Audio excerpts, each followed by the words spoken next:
Bible గ్రంథంలో నుండి కీర్తనల గ్రంథం 27వ అధ్యాయము 5వ వచనము చదువుకుందాం.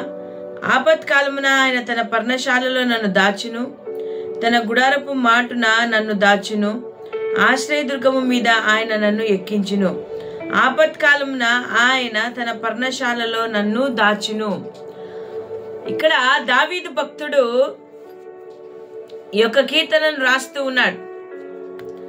ఆపత్కాలమున మనుషులు కాదు సహాయము నాకు, ఆపత్కాలమున దేవాది దేవుడు నన్ను రక్షించే దేవుడై ఉంటున్నాడు, నాకు సహాయము చేసే దేవుడై ఉంటున్నాడు, నన్ను ఆదుకునే దేవుడై ఉంటున్నాడని దావీదు భక్తుడు కీర్తనకారుడు మాట్లాడుతున్నాడు.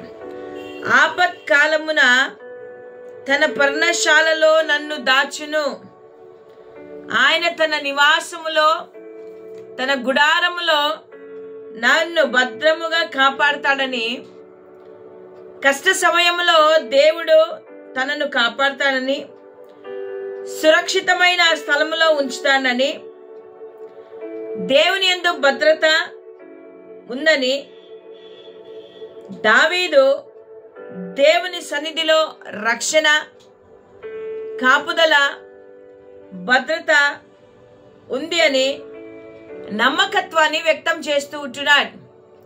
నా ప్రియ సోదర సోదరి, దేవుని బిడ్డ, ఈ ఉదయకాలం వాక్యం వింటున్న మీరు మనమందరము కూడా ఎన్నో పరిస్థితులు గుండా మనం వెళ్తూ ఉన్నాం.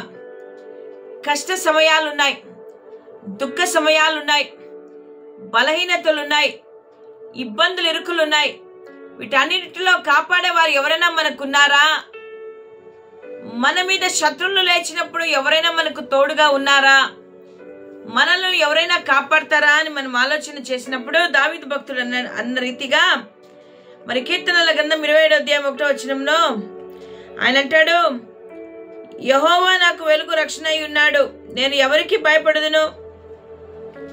ఆయన నన్ను కాపాడేవాడు, నాతో యుద్ధము చేయుటకు దండు దిగి వచ్చినా నేను భయపడను, ఎందుకంటే నా దేవుడు నాకు సహాయం చేస్తాడనే విశ్వాసము కలిగిన వ్యక్తిగా మనం దావీదును చూస్తూ ఉంటున్నాం. నా ప్రియ సోదరుడ సోదరి, దేవుని బిడ్డలారా, దావీదు జీవితంలో భయంకరమైన కష్టాలను శ్రమలను అనుభవించి వచ్చాడు. ఊరికే రాజు అవ్వలేదు. గొర్రెలు కాసుకునే వ్యక్తి ఒక్క రోజులో రాజు కాలేదు. కానీ దావీదు యొక్క కాలంలో దావీదు సమస్యలను ఎదుర్కొన్నాడు, శ్రమలను ఎదుర్కొన్నాడు. వాటన్నిటిలో ఆయనకు సురక్షితమైన స్థలము ఏదైనా ఉందా అంటే అది కేవలము దేవుని దగ్గర అని అతడు గుర్తు తెచ్చుకున్నాడు. ఆయన అనుభవపూర్వకముగా చెప్తూ ఉన్నాడు, దేవుడు ఆపత్కాలమున నన్ను తన పర్ణశాలలో తన నివాస స్థలములో నన్ను దాచుకున్నాడు. ఏ ఆపద వచ్చింది దావీదుకు? దావీదు సౌలు దగ్గర ఉన్నాడు. దావీదు యొక్క అభివృద్ధిని చూసి గొల్యాతుని చంపిన తరువాత దావీదుకును పొగుడుతూ ఉండగా సౌలు తట్టుకోలేకపోయాడు. ఏదో ఒక రీతిగా దావీదుని హతమార్చాలని కాసుకున్నాడు, దావీదుని ఇబ్బంది పెట్టాలనుకున్నాడు. అందుకనే ఎన్నోసార్లు దావీదును ఈటతో చంపేకి ప్రయత్నించినప్పుడు దావీదు తప్పించుకున్నాడు.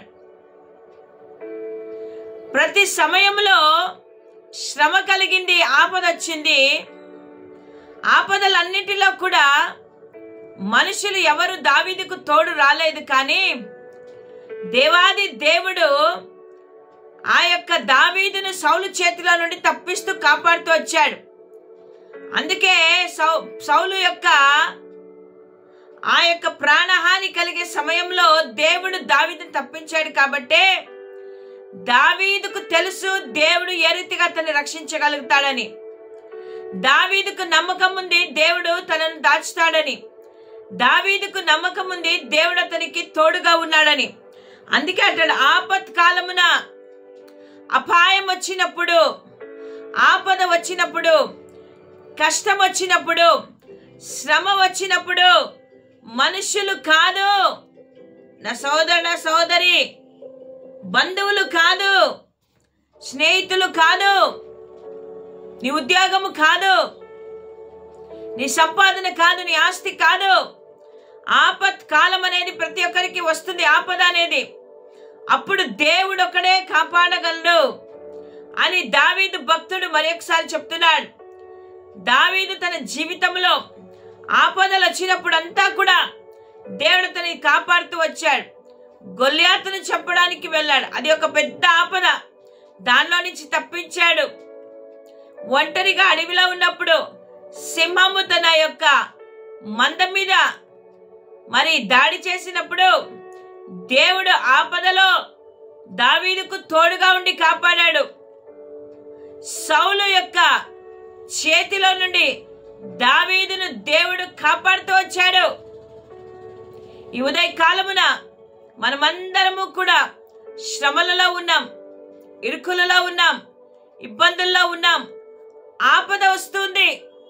ఆపద నుంచి తప్పించడానికి ఎవ్వరి చేత కాదు, ఒక్కని సృష్టికర్త అయిన దేవునికి మాత్రమే అది సాధ్యము.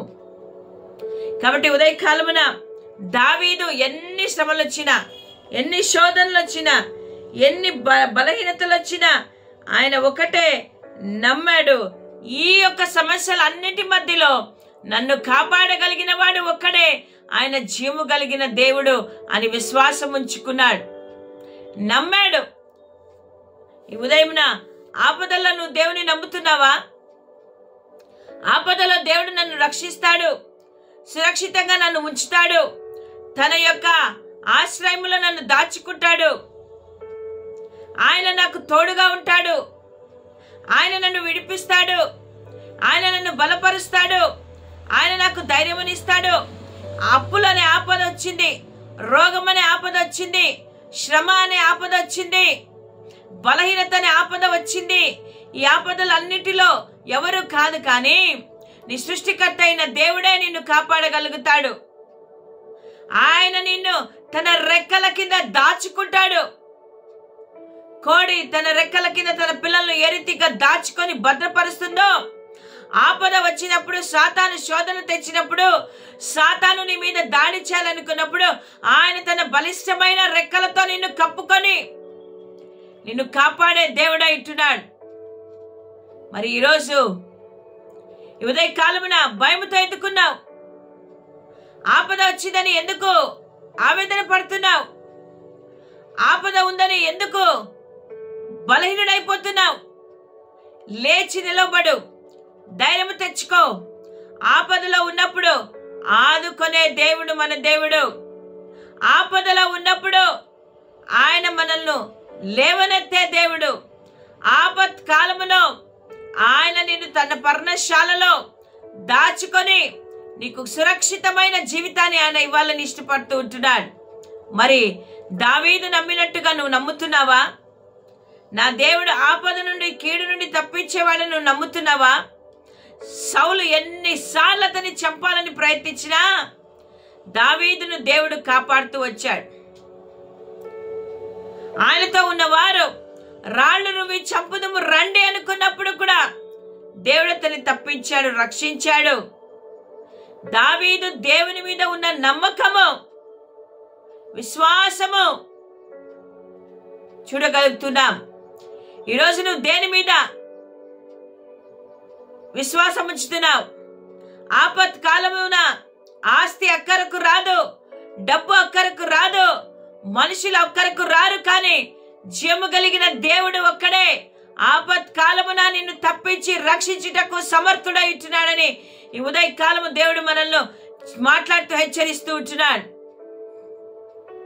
నీ డబ్బు నిన్ను రక్షించదు, నీ జ్ఞానము నిన్ను రక్షించదు, నీ తెలివి నిన్ను రక్షించదు, నీ భూములు నిన్ను రక్షించవు, నీ బలగము, నీ బంధువులు నిన్ను రక్షించరు. కానీ ఆపద కాలం ఒకటి వచ్చే వస్తుంది, దానిలో యేసయ్య నిన్ను రక్షించే దేవుడై ఉంటున్నాడు. హల్లెలూయా. దావీదు లాంటి విశ్వాసమును కలిగిన వారై దేవుని మీద నమ్మకం ఉంచుకొని దేవుని మీద ఆధారము చేసుకుని బ్రతికే వారిగా మనం ఉండాలి. కాబట్టి ఉదయకాలమున దావీదు చెప్పినట్టుగా మనము కూడా ఎన్ని శ్రమలు వచ్చినా వాటిని ఎదుర్కొని విశ్వాసము కలిగి దేవుని వైపు మనం చూసినట్టయితే ప్రతి ఆపద నుండి ఆయన నిన్ను తప్పించి నిన్ను కాపాడే దేవుడై ఉంటున్నాడు. హల్లెలూయా. ఉదయకాలమున ఏ ఆపదలో నువ్వు ఉన్నావో, ఏ ఆపదల్లో చిక్కుపోతున్నావో, ఇరుక్కొని ఉంటున్నావో, ఆపదల్లో నిన్ను రక్షించడానికి ఆయన సిద్ధంగా ఉంటున్నాడు. హల్లెలూయా, హల్లెలూయా. దేవానికి స్తోత్రం. ఆపదలో ఉన్నామయ్యా, తప్పించు ప్రభువా.